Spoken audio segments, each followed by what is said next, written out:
Hi, I am Aleph. In this video I want to contrast the famous Kalam cosmological argument, as defended by William Lane Craig, with the it from bit hypothesis, and ask which view gives us a more cogent metaphysics. Start by listing the premises of the argument. 1. Whatever begins to exist has a cause. 2. The universe began to exist. 3. Therefore, the universe has a cause. The problem with the first premise is that it is false. Not everything that begins to exist has a cause. My favorite example is the function the squared root of x. The function begins to exist, it begins to exist at the origin. However, it does not have a cause of its existence. It just exists necessarily. Similarly, the universe could be a mathematical structure. The correct model is probably closer to a 10 or 11-dimensional string theory, and it takes into account phenomena like superposition and the uncertainty principle. But an intuitive model for the purposes of illustration could be a 4-dimensional structure that encodes the position and momentum of all the fundamental particles in the universe.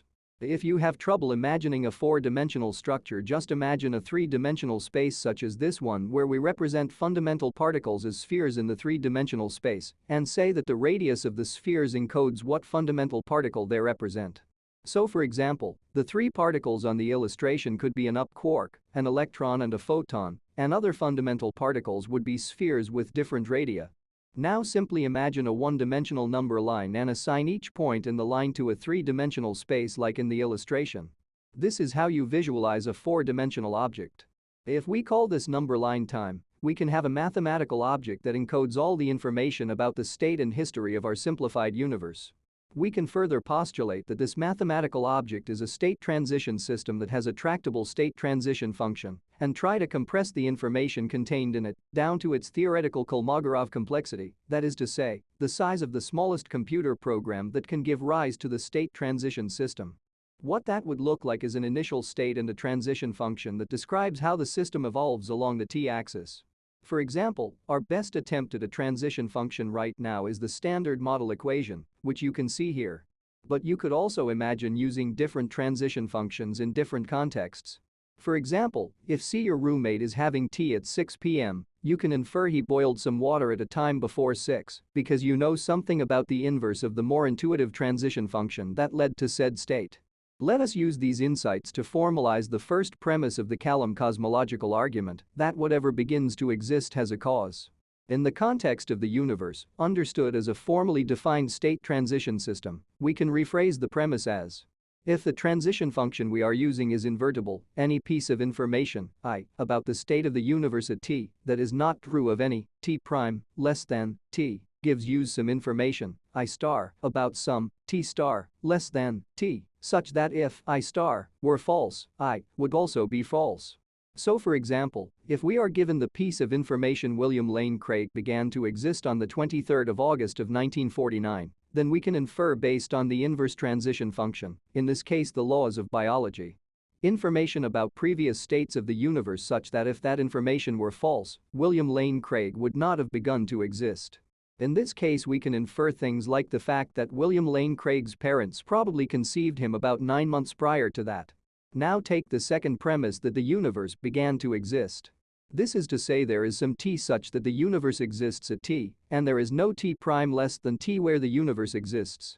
If the universe has a first state, then this premise is true. What William Lane Craig is saying is that the information a first state of the universe exists allows us to infer the information that there exists a personal agent without whom the universe would not exist. Said agent exists in a state that is logically if not temporarily prior to the first state of the universe. Craig does not even consider the possibility that the mental and the physical are proper subsets of the mathematical and informational.